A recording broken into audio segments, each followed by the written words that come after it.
presentation titles for Thursday? Yes. One so far, so we can get the rest today.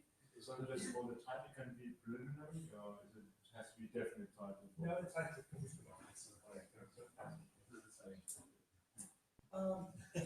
There was another question regarding the schedule. So yes, we're going to have presentations on Thursday or on Friday? I think we're going to finish on Thursday to give you a Friday off. Yeah, so that's the plan. Would you rather do it on Friday? It's the general consensus. Yeah, maybe it makes sense to have Thursday off and Friday. Thursday working on your topics. Yeah, that's fine. If there's generally a consensus, that's fine. Or if the majority decides to do that. Hold a referendum.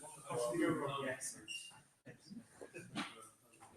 Yeah, that's. I mean, or we can split them over the two. I don't mind. That's up to you. Yeah, so people actually want to do that. Work Thursday and then present Friday morning.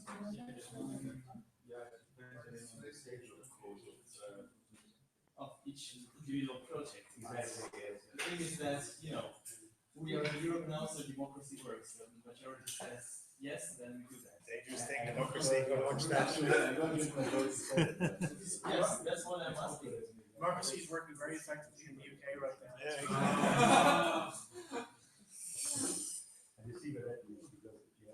Yeah, it doesn't lead to I want to get access to the democratic procedures, so I want to use it.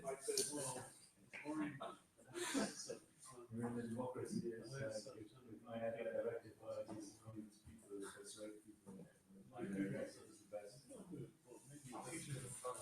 No, okay, it's just us. Okay, will we take it away? just give me one minute. 1 minute. Let's just sort this out. Okay.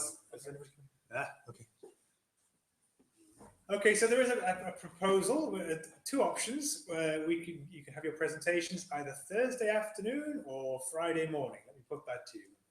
Or unless it was Friday afternoon, I don't think everybody wants Friday afternoon, do they? So those in favour, okay, well no, okay, we'll go for all three options: Thursday afternoon, Friday morning, Friday afternoon. Okay, three proposals. Let's do a head count. Thursday afternoon, put your hand up if you want to go for Thursday afternoon. That is a grand total of 5 votes. Friday morning. 1, 2, 3, 4, 5. Excellent. And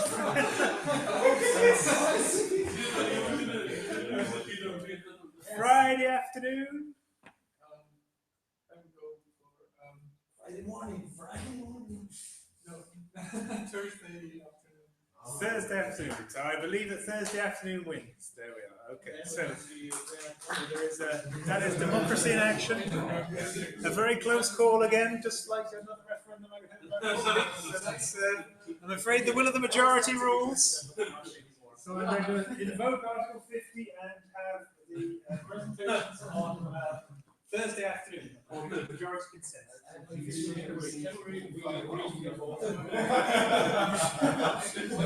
Okay, so please remember to send me titles, topics. We can get done by Thursday. Let's see what you've achieved by Thursday afternoon.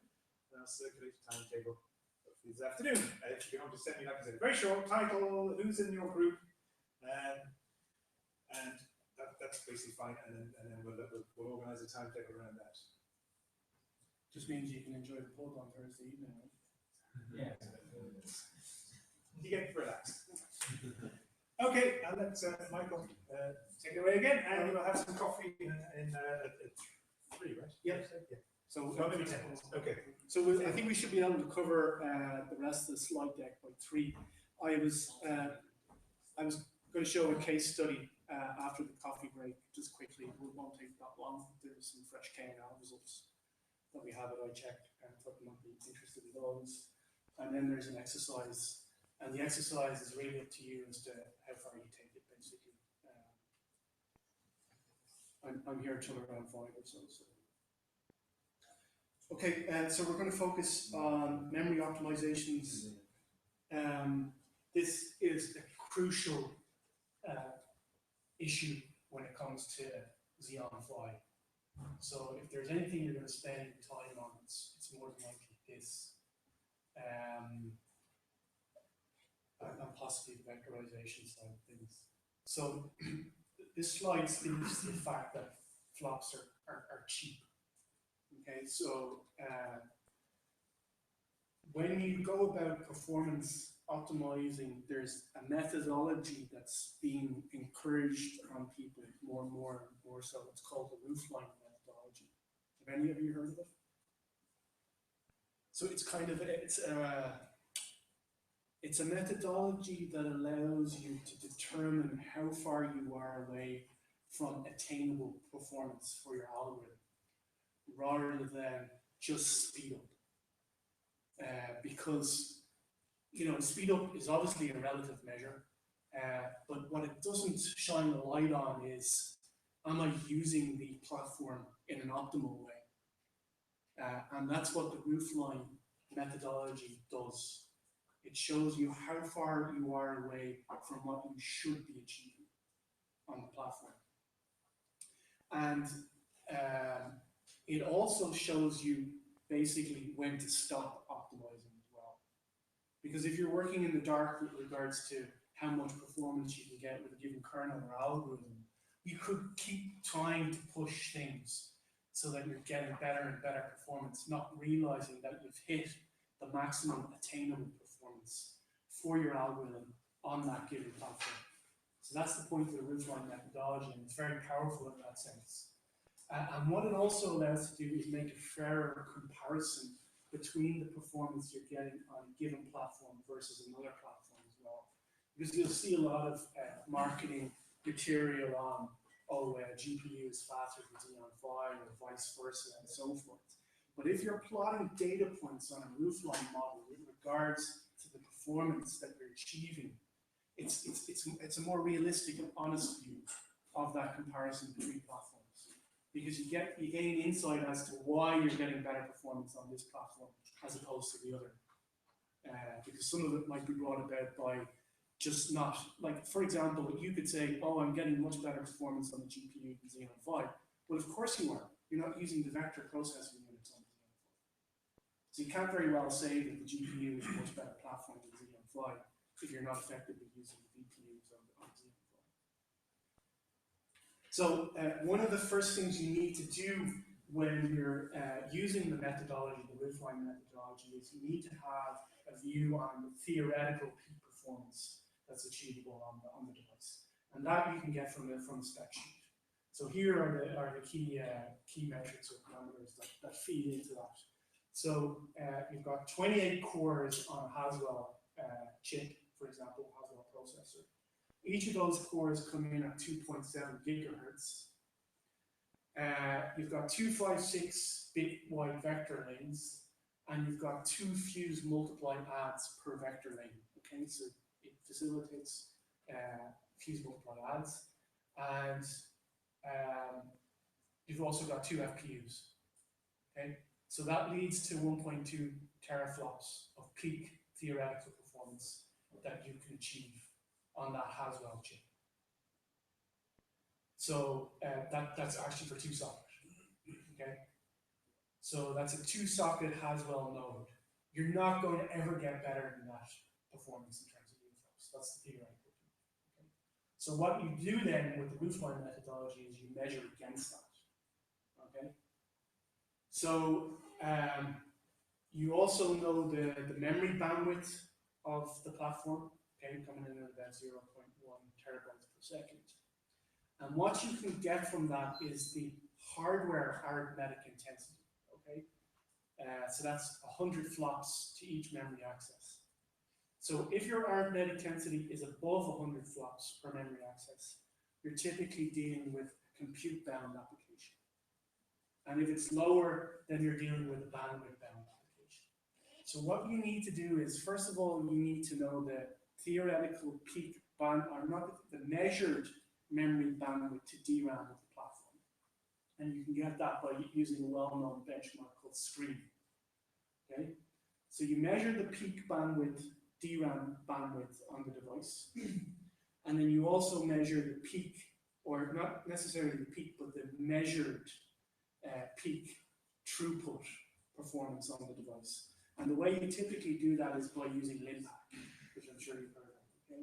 So you can just as easily use MKL for this as well, and run a DGEM workload on it, and it will get close to the peak theoretical performance of the device. Okay, and once you have those two values, the next step you need to do is get the arithmetic intensity of your algorithm, and that's a little bit more involved.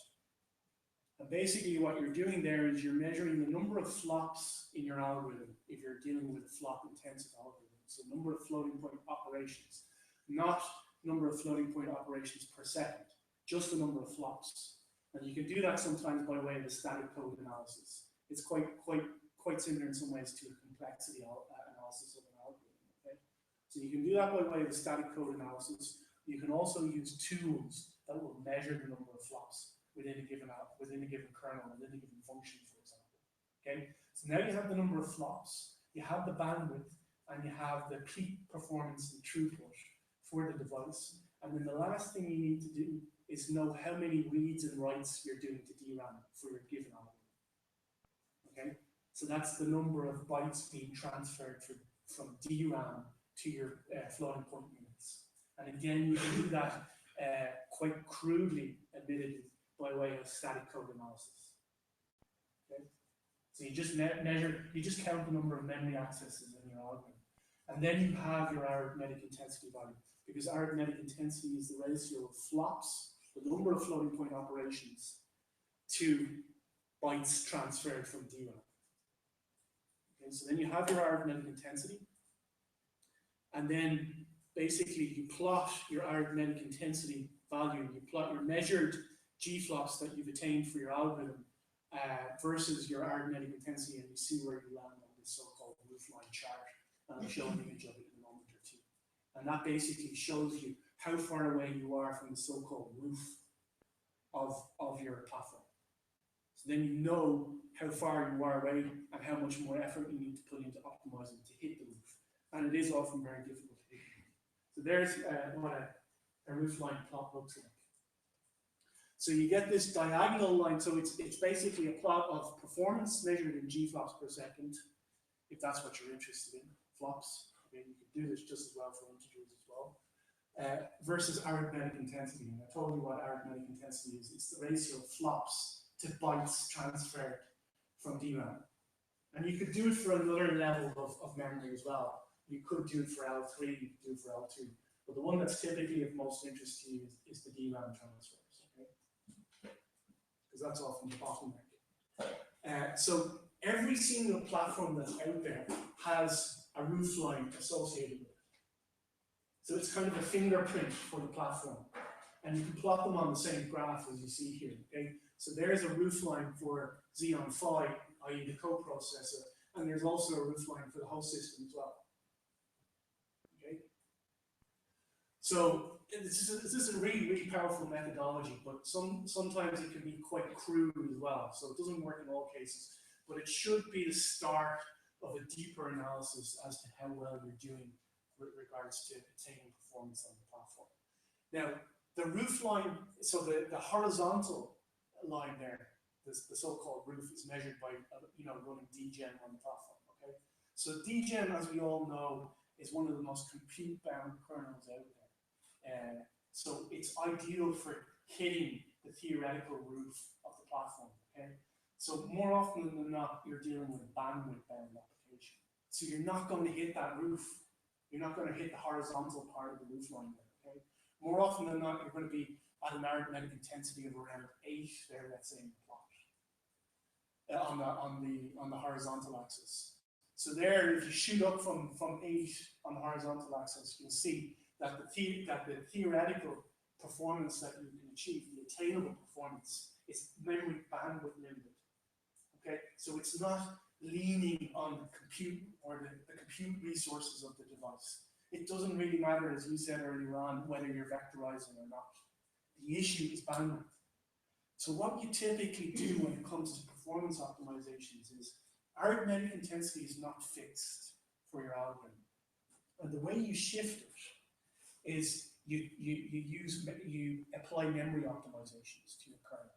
And what that means more often than not is you're trying to use cache more efficiently. So ideally what you're doing is, so if you have a given data point for your arithmetic intensity on this plot versus the G-flops, the chain. What you'll find is if it's in the lower part, so that it's in the memory bandwidth bound region, what you want to do is shift it. So you want to shift it to the right so that you can get it into the compute bound region. Okay, the reason why DGEMM works so effectively is because MKL or MKL DGEMM works so effectively is because it uses caches really, really efficiently. So what they've been able to do, the MKL developers, is they've been able to push the DGEMM algorithm to the rightmost part of this roofline plot. And then once you're in the right part of the plot, on the right-hand side, then it's all a matter of leveraging the VPUs and the cores and so forth to hit the roof. But if you're in the left part of the plot, you're in this memory bandwidth range. And the way you try and get out of it is to use cache more efficiently so that you're shifting to the right. Do you understand that concept? It's a little bit hard to grasp initially. So cache, using cache is kind of an effective way of increasing arithmetic intensity, because arithmetic intensity is a measure effectively of how many times you're accessing DRAM off chip memory. So if you're accessing that to a lesser extent by reusing all the data you have in cache, then you're effectively increasing arithmetic intensity and you're effectively shifting to the right of this plot. And once you shift to the right, then it's a matter of just shooting up. And the way you shoot up typically is by using the VPUs. Another way is fuse multiply adds. So you could refactor your algorithm so that you're using fuse multiply adds if you're not leveraging those effectively. Like I was working on an algorithm only last week that has no FMAs in it, and you can't expose any FMAs in it. So what that means immediately in terms of the roofline methodology is I'm down by a factor of 2. So I can't get the teraflop performance. I can only ever get 500 gigaflops per second. So this gives you a more realistic view. If you have no FMAs, then you're never going to hit the theoretical roof of the device. You can't. So this gives you that bit more of a realistic view on what you can attain from a given platform and the reasons for why you can't attain the peak.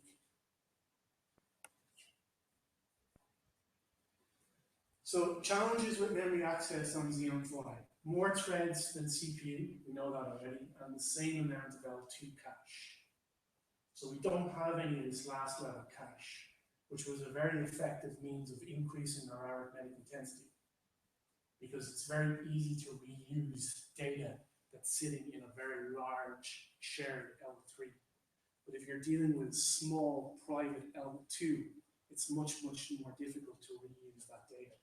And there's much more onus on the developer to localize the data to that private L2 cache, so that the thread that has access to that L2 cache, that near L2 cache that it owns, is reusing that data in L2 all the time. Because that means I don't need to go out to DRAM. So there's also no hardware prefetching from L2 to L1 on KNC. There is better support for hardware prefetching on KNN. Because there's no hardware prefetching from L2 to L1 on KNC, there's more onus on the developer to apply software prefetching as an optimization technique. So I think it would be a bad world if we had to go as low as software prefetching in algorithms, especially explicitly in source code. Doing it at compile time by way of a compiler flag, okay, fair enough. But Intel recognized this as an issue, and certainly on KNL, you probably won't have to go down as low as software prefetching, because there is better hardware and software support for it. I'm not going to talk about TLB misses for the moment, because it won't be as big an issue on KNL. So the rule of thumb, locality of data access in both space and time. Spatial locality equals data structures. So being careful about how you design your data structures in terms of packing and reordering. It comes back to making sure that you have these nice unit scribe accesses to your data structures. That's effectively what it means. that you're accessing your data in a continuous fashion. And then temporal locality, the means by which you ensure good temporal locality in your algorithm is typically by way of loop tiling, which is a cache blocking technique. So have any of you applied loop tiling to date to improve cache localization, or cache data reuse in cache? So it's a very powerful technique, and it's one that you really have to use in a lot of circumstances on your LTM5, particularly if you're dealing with a memory bandwidth bound application. So a more trivial example is loop fusion technique. So I think in a lot of cases you would apply the technique anyway. So this is the idea that you would reuse data in cache by fusing loops in a data processing pipeline. So in the snippet on the left, you have 3 separate loops that all loop over the same space effectively, and then what you do is you fuse the loop so that you call all 3 functions within a single loop. So the potential positive side effect is that there's less data to carry between stages, you have a reduced memory footprint, and you've also improved performance by more effective use of cache as well, more effective data reuse in our cache. So this is something you wouldn't, I mean, it's not to say that you're not going to see loops like that separated like that within the localized part of the code, but I imagine you would go for the technique on the right more so than the left anyway.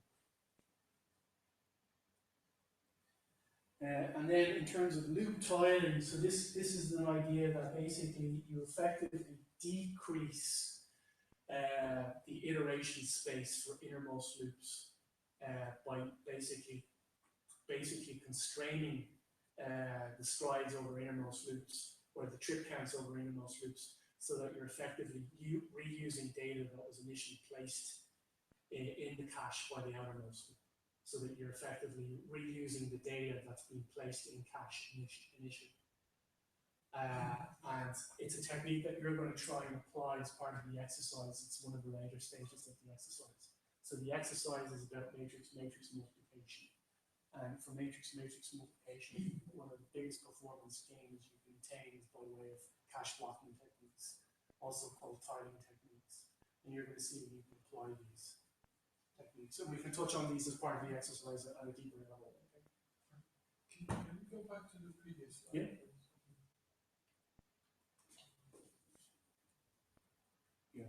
Yes, this one. So why is the right-hand side approach better than the left-hand side approach if the data is big enough so that initializing the so if the data is big so that it doesn't fit in cache, what it'll mean is that there's more likely for a cache eviction on the left-hand side than there is on the right-hand side. Oh, so the left-hand side is better or the left-hand side is worse, the right-hand side is better. Because there's more likelihood of cache evisions taking place on the left-hand side than there is on the right-hand side. Yeah. Does that make sense to you? Yes. I might have been speaking about it in the other direction because I was looking at it from a different direction.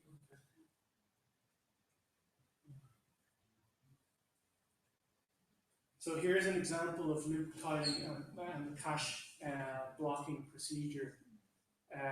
It's basically a 3-step process. So you want memory access and unit strides as part of your initial loop, and then basically you use a strip mining technique as a second step. So basically, and there's quite a bit of trial and error in this as well, but it's very much related to the size of cache that you're dealing with. Okay, so when you apply the technique as part of the exercise later on, if you have enough time, what you'll probably typically need to do is search through a parameter space of the most optimal tile sizes, because it'll be the tile size will be very strongly associated with the cache size that's available to you on the device.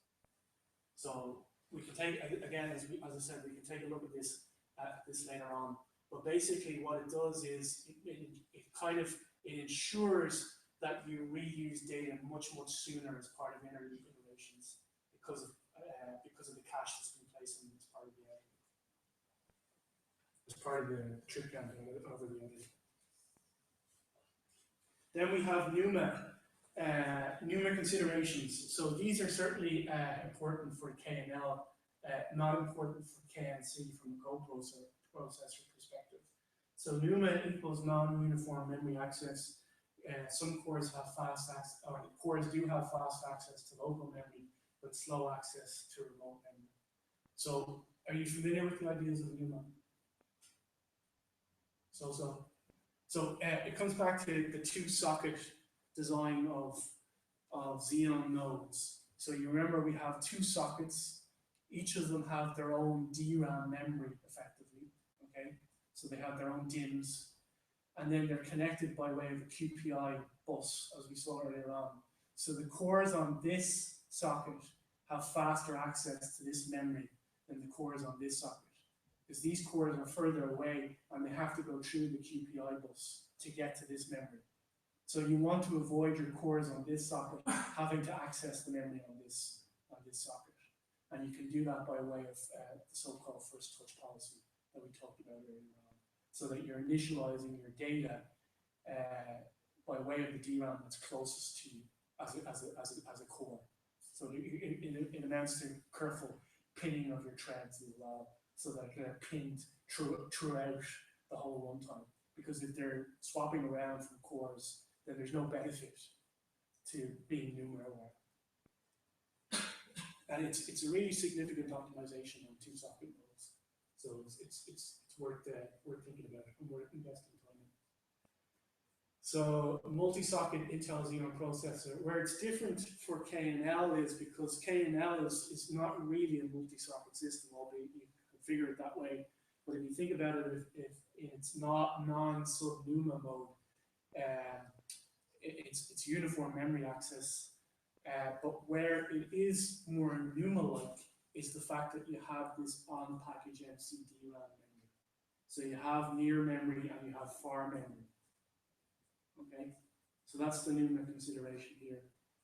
But all the difference here is that all cores have the same access to the NUMA or to the MC DRAM. So in that sense, it is kind of UMA rather than NUMA.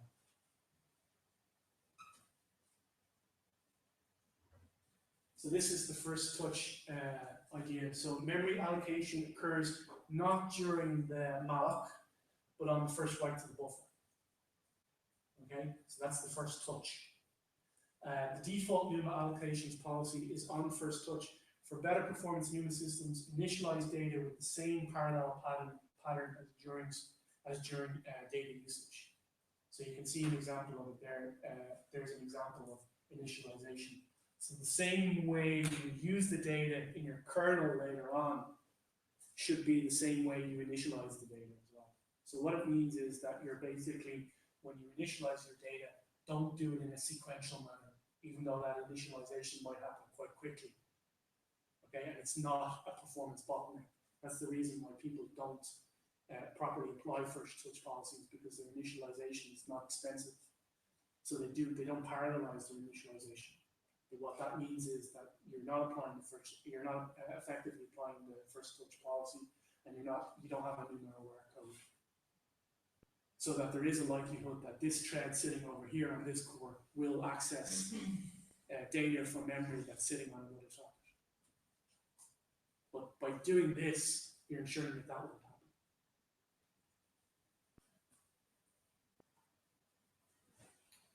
So now we're going to turn to MPI on Xeon 5. So I picked up earlier on that everyone is pretty much interested in MPI. MPI is a magnificent standard. I wish we could do everything in MPI. I mean that really. It's come a long way recently as well. So I would encourage people to look at the MPI 3 version of the standard. One of the great frustrations working with communities at a HPC center is that people only kind of stop at MPI 1 and don't ever think about MPI 2 or MPI 3. Now, admittedly, using RMA in MPI 2 is difficult. It can be very difficult, but it's become easier by way of MPI 3. One of the interesting things about MPI3 is that you can use shared memory programming methods with MPI3 as well. Okay? So that you don't really need OpenMP anymore. You could use what Intel are calling, or the community are calling, the MPI plus MPI approach to parallel programming. Because what you can do is you can invoke shared memory windows by way of MPI. You also need threads that are accessing these windows, right? No, the processors can transfer data by way of buffers that share the same shared memory window. And how does it work? That, for instance, we have few processes running on one compute node, few processes running on the other compute node, and okay, so windows located on the compute nodes will be treated differently depending on which process is trying to Yeah, access no, it. that's a good point. So what you do is there's a new call within MPI that you can set up. You can automatically set up communicators for shared memory nodes. So MPI will detect where the shared memory nodes are on your system, and it'll automatically instantiate communicators for those shared memory nodes. So you won't be able to use the shared memory windows off node, only on the node. And your shared memory, the way data will be transferred will be by way of read writes to your shared memory window. So it's a very powerful concept, and it's worth checking out. Not that easy to apply, but it's worthwhile investing in, especially if you're creating code from scratch, because it will be very useful. Because another reason why it will be very useful, even though you might not necessarily get a performance gain right now, is that rumor has it Intel will support it much more in terms of hardware support as well. So on the NPI, so NPI does the shared parallelization as well as the No, and that's a good point. So there's no you know, the way you can very easily parallelize loops with OpenMP. yes. So that's not facilitated by this. So you would have to take a much more explicit approach to parallelizing a loop, for example, by rank number, for example. Which probably more similar to pthreads, or yeah, it could be more similar. Yeah, when I think about it a little bit more, it's often the way you parallelize loops with CUDA, for example, by way of the thread ID that's exposed to you in CUDA. Now, it's not a very elegant way of parallelizing for loops. I mean, MPI is typically there to target domain decomposition type problems, but I think in terms of performance, it's very, very interesting to see where this goes. Will be very interesting as well. Another very good reason why it's a powerful paradigm is the fact that you typically suffer from memory capacity limitations on these new many core platforms as well. So if a lot of MPI applications use data replication, so that the memory footprint increases as you increase the process count on a given device. So, on the 5000 series that we're going to be working on later on, there's only 8 gigabytes of RAM, okay? So if you're using 60 MPI processes because you don't have an OpenMP plus MPI code, there's going to be an overhead in terms of memory footprint on that device. But let's say you used a shared memory window, okay? Then you don't have that memory footprint issue anymore. Because the processes are not allocating their own buffers anymore. They're sharing one. So it's quite an interesting concept. In terms of the execution speed that model will provide, would it be comparable to shared memory parallelization on a single node? Again, that's an interesting question. It should be. It should be better performing than explicit message passing on a node, if the message passing doesn't leverage shared memory protocols on the whole. If it does, then it might be comparable. But where you're definitely going to gain straight away is decreasing that memory footprint. And what that means is, if you can decrease memory footprint, it typically means that you can scale to higher process counts, which means that effectively you've exposed more parallelism. So they're strongly associated with each other. Less memory footprint, more scalability. So are people moving towards using the put and get methods in those window facilities? Yeah, some people are starting to invest in it. The problem with RDNA with regards to the Intel library is that it still doesn't really effectively interface with RDMA hardware engines. Intel need to put more work into that. So that Cray are doing a better job of it than Intel at the moment. So if you use RDNA on Cray-based systems, you'll probably see quite a significant performance boost, depending on your application, obviously. So one-sided communications. Whereas on Intel, I think there's still a little bit of work needed to interface properly to the RDMA engines. But it'll come about, and I'm sure it'll be there with OmniPath, which is going to come out onto the market, already out on the market, I think. So there's a typo there. That should be MPI run to launch the application, but I guess you guys will know that.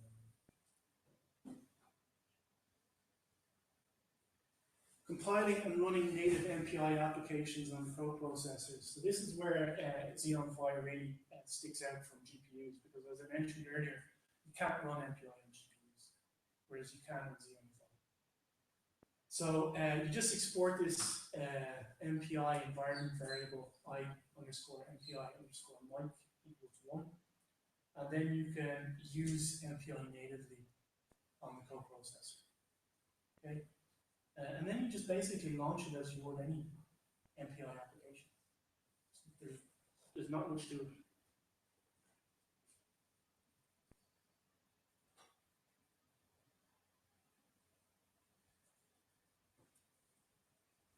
So this is coming back to this MPI symmetric mode that I mentioned to you earlier on. So this is for a heterogeneous system. So previously we were talking about just running it in native mode. And by native mode, I don't mean just running it on the coprocessor. You could run it on other coprocessors as well, so that you're distributing across coprocessors. But you're only ever running on K and Z coprocessors. You're not running on the Xeon. Whereas this slide speaks more to running over Xeon and Xeon Phi, so that it's a truly heterogeneous system. So you can have processes running on the Xeon and on the Xeon Phi together, and within the same communicator as well. And to do this, basically you have to compile for the host, and you have to compile for the coprocessor separately. And then you can just run over both of them like you see here. So it's quite straightforward as well. So you specify the Xeon executable for the host processes, and you specify the Xeon Phi executable for the coprocessors. You can also do this by way of a machine file as well. But it doesn't really do much more than what you saw on the last slide. So compiling and running MPI applications. Compile and link with MPI wrapper with the compiler. I'm sure you've used these wrappers already. You set up the MPI environment variable as mentioned earlier on. You have an NFS share copy the MPI library and the application executable to the coprocessor. So the way things are set up on Fion is that we have a shared file system between the coprocessors and the hosts. So you don't have to worry about any of that. So you don't need to transfer executables directly over to the coprocessor. There's a shared file system. And then you just launch with the MPI run tool as you typically would, separate a list of executables and hosts. Alternatively, use the machine file to list the hosts that you're interested in running on, and then coprocessor have host names. If you want to find out what the host names are for the coprocessors, you can find them in etc hosts.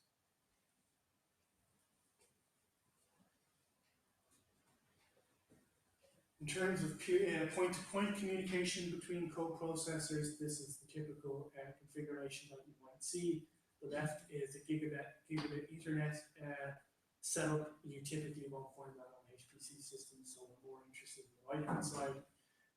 We have a coprocessor, a so-called coprocessor communication link, which virtualizes the InfiniBand device.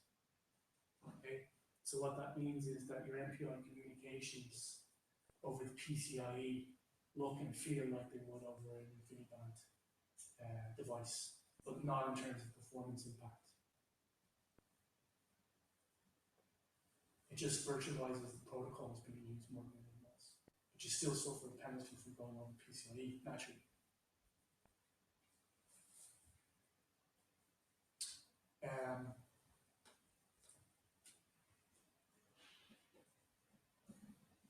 MPI cons between CPU and co-processors as efficient as offload. So that's something to bear in mind, that you won't benefit greatly in terms of performance from using offload over a point-to-point MPI send and receive, for example. Point-to-point communications are not uniform but better than with gigabit Ethernet, and you can control certain environment variables by way of this IMPI fabrics. So, for example, you could use the Schnell protocol or insist that Schnell protocol is being used natively on the coprocessor rather than a DAPL protocol, for example. Okay, so you can choose the protocols of interest to you, and often that's a kind of trial and error method as well. But if you're running natively on the coprocessor only, you would suspect that the Schnell protocol would work most effectively in terms of performance. And you can set these within your PBS script. So another thing to note, and this is quite interesting, is that so you have two socket nodes on an HPC system typically, okay? And you also typically have two Xeon Phi coprocessors per node. But what you will often find on HPC systems is that you only have one InfiniBand adapter per node. And that the InfiniBand adapter is more closely positioned to one of the Xeon Phi processors or one of the sockets than it is to the other. Okay, so there's a kind of a NUMA effect there. So that if you're sending from off node, right, and your packet is being sent to this node that we're interested in here, if you're sending to mic 1 rather than mic 0, and mic 0 sits closer to the InfiniBand adapter, there'll be a higher penalty associated with the data packet that's being sent to mic 1 than there is mic 0. There's an asymmetry there, if you see it. So that you won't get the same bandwidth and latency results sending to mic 1 than you will to mic 0, because mic 0 sits closer to the InfiniBand card. Make sense?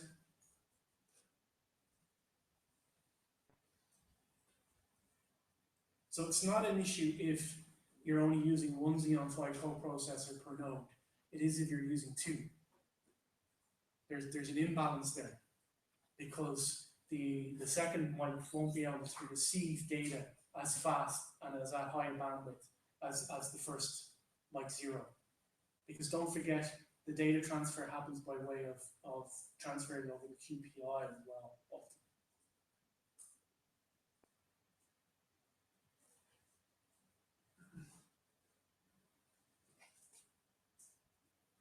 In this case, we have two InfiniBand adapters associated with each socket, so you wouldn't see that issue. Stop me if any of this doesn't make sense. So here's some metrics on performance metrics on inter-device and inter-node comms. So if you look, I don't think this has come out as clearly as I'd like it to have, but if you look at the top rightmost figure, what that compares for the purple line is mic to mic 0 transfers by way of DAPL, and mic to mic 0 transfers by way of Schnell, the Schnell protocol. And you can see that the DAPL wins out here because they're mic to mic transfers rather than on mic transfers. So it's logical that DAPL would win over Schnell because we're not leveraging shared memory, because we have explicit data transfers between the two mics.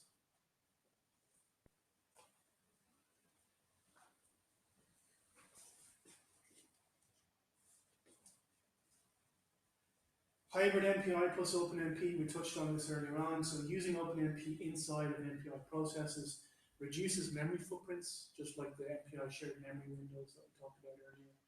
Decreases the number of MPI ranks, May incur thread synchronization overhead, so that's something that you won't suffer from with the MPI shared memory windows, but obviously you need to synchronize with MPI shared memory windows as well. So there will be synchronization overheads. There are quite a few different options to choose from for different synchronization models with MPI3 as well. And then optimal number of threads in MPI process must be established. So again, that's often a trial and error process as to what's the best balance between number of MPI processes versus number of OpenMP threads. The same would apply on Xeon. For MPI calls from multiple threads, use that switch there, MT underscore MPI. So Intel MPI is a multi-threaded MPI library. Not every MPI library has multi-threaded support, but the Intel library does. I think a lot of them do now. So I think OpenMPI does, and pitch as well. Yeah. What happens if you try to, if a library does not have one multi-threading support, but you do try to make a call from a thread? So you can suffer a race condition also. But if you're dedicating only one thread for interacting with NPI, then you have no problems. Or I think so long as that's local, if it's one MPI process, one thread per shared memory host, you should be fine. If it's one MPI, like one thread, one MPI, and then another one thread, one MPI on the shared memory host, I don't know if you'd be guaranteed to avoid race conditions in that regard. So it's actually a nice paradigm, and something that you don't really see that often is this idea that you call your MPI calls from thread. And there can be benefits to that, especially if you're using task-based models for graph processing, for example, directed acyclic graphs.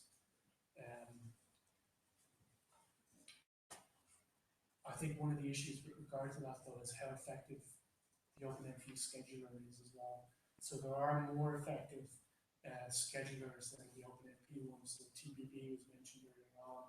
And if you're interested in a good scheduling library for threads, I can point you to one as well, because it's quite important. MPI pins processes to cores and sets OpenMP affinity for them. We saw that earlier on.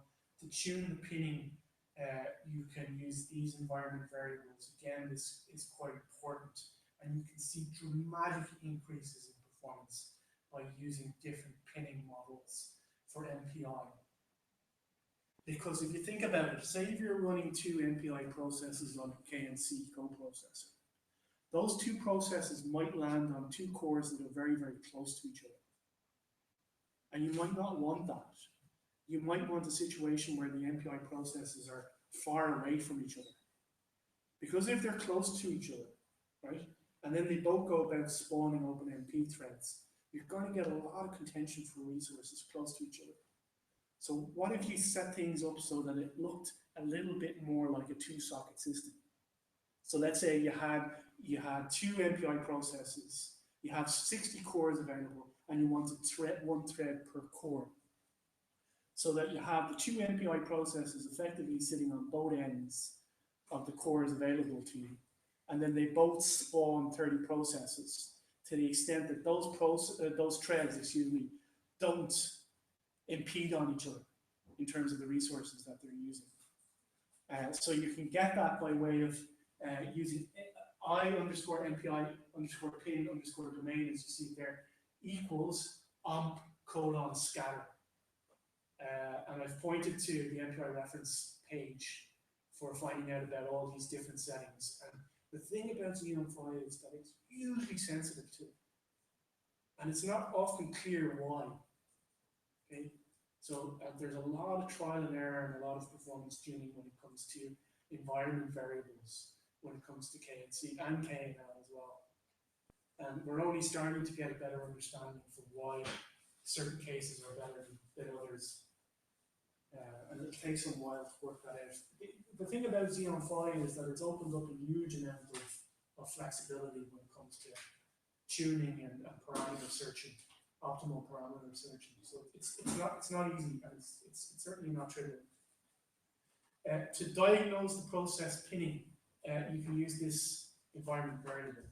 And what it will do is it will print out all the pinnings for your MPI processes in terms of the hardware. So it will tell you where your MPI processes are sitting with regards to the course. So very useful information. And there's loads of information on that page. And I'm going to share the slides with you later on. So you can access it. Do read that page if you're interested in using MPI on Xeon files. It's really important. So yeah, we're getting close to 3. So course recap. So optimization checklist. Areas of code optimization for the Intel architecture, which includes Xeon 5. You've got your scalar optimizations. We didn't really talk about those today, okay? So that's compiler-friendly practices. It's the likes of using lower precision for certain math functions, for example, if you can get away with it. Vectorization, and there are lots of other scalar optimizations that you're familiar with as well. Avoiding divisions and so forth as much as possible. Vectorization must use 16 or 8 wide vectors, okay, for Xeon 5 if you're dealing with SP versus DP. Okay? Vectorization is hugely important for Xeon 5. Multi-threading for Xeon 5, your algorithm must scale to 100 plus threads. Memory accesses, streaming access, or tiling, actually, or tiling. So the tiling approach is usually important for effective cache blocking, effective data reuse in cache. And then when it comes to communication, you have the option between offload, which is somewhat becoming redundant, and then you have also considerations when it comes to MPI and MPI traffic control, and thinking about MPI optimizations. And I gave you a good reference point for that. But there's no kind of one size fits all type approach to this. It really depends on the kernel that you're working with.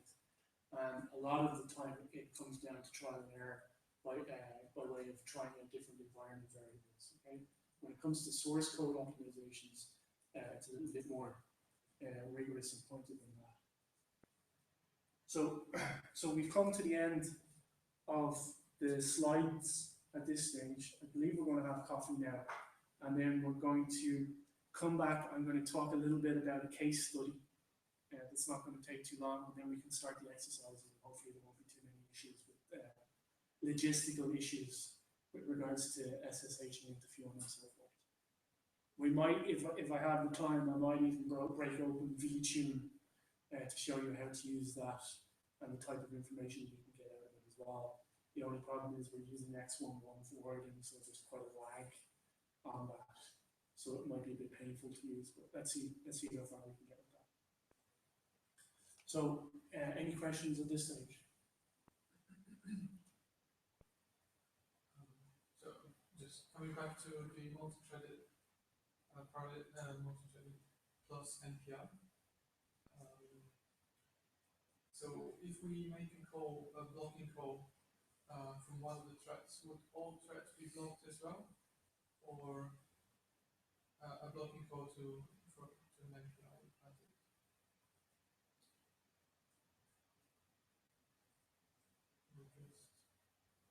It's really depends on the switch that you pass to the API threads. So if the MPI process blocks, Yeah, so if you've got a barrier, right? no, if there's, so if we have a process that has, let's say, four threads, and you're making a blocking call, like a send point-to-point communication from one of the threads, not from the rest. Do all threads block, or just the thread that's calling? Just the thread that's called. Just the thread. Yeah, exactly.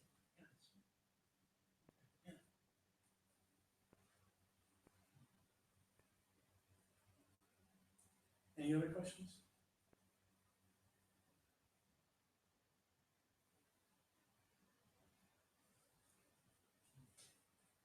Last talk. question about the restrict keywords. Sorry? The importance of the restrict keywords. I still can't hear you, sorry.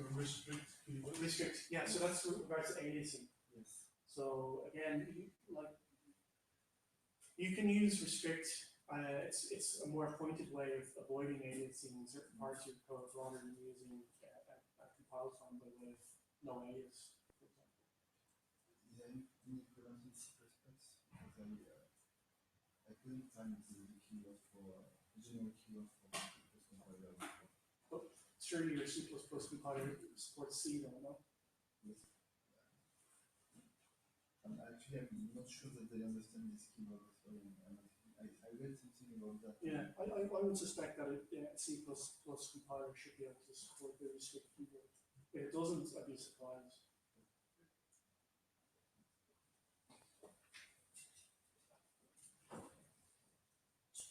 So, who at this stage is going to target Xeon Phi?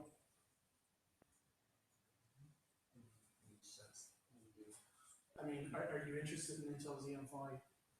Yeah, and you will target it. So you will modernize your software so that it can target Xeon Phi. You're doing that, okay?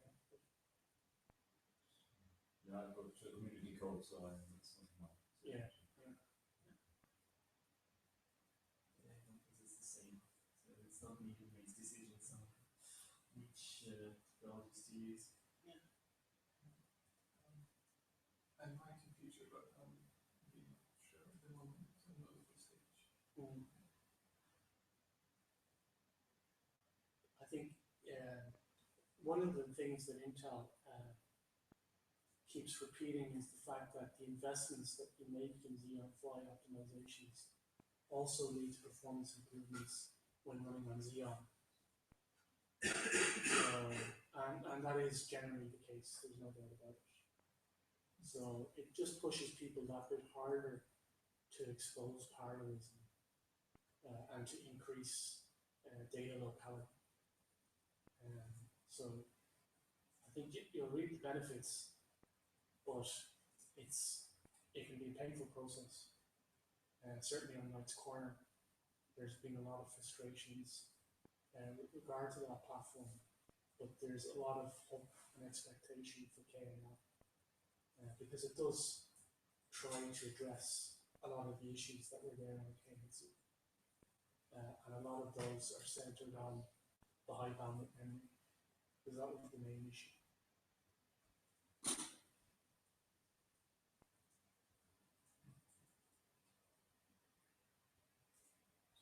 Coffee? Sounds good. Thanks for being silent.